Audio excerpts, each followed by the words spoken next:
Well, as much as it's difficult to stomach this roller coaster, it is a buying opportunity. We don't see any reason in anything fundamentally that has shifted. In fact, as we start creeping into earnings, we're seeing things just verify our thoughts there. I mean, like you said, Procter & Gamble. We've seen some of the financials report this week, good numbers, upping their earnings forecasts. And so that tells us that as much as it might be a little bit painful, it's a buying opportunity.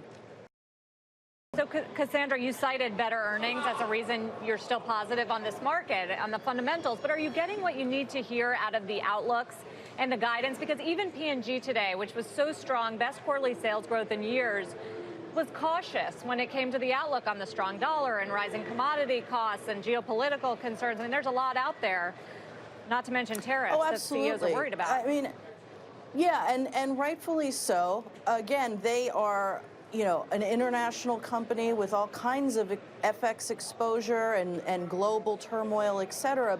And so, yes, for them, the outlook is going to be a little unsure. But if you look at, one of the stocks we were picking up more shares of this week, Pool Corp, for example, they had a great quarter. They raised their guidance for the rest of the year and into next year.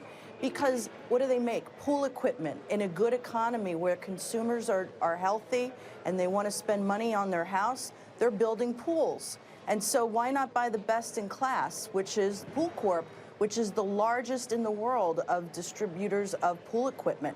So yes, we are. Obviously, we're stock pickers. We're not going to go in and just make a macro pick.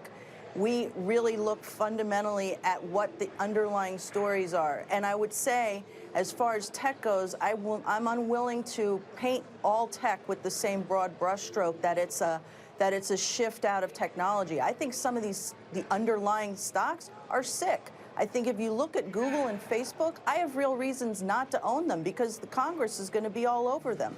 So when we look at some of the other companies that we like Church & Dwight, for example, steady Eddie stock, look at the long-term chart on that.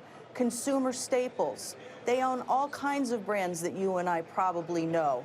And they're right here in New Jersey, based here in New Jersey, great management team. Again, they had a great quarter and they raised guidance. So those are the kinds of stocks that we think it's worthwhile as long-term investors to pick up more shares.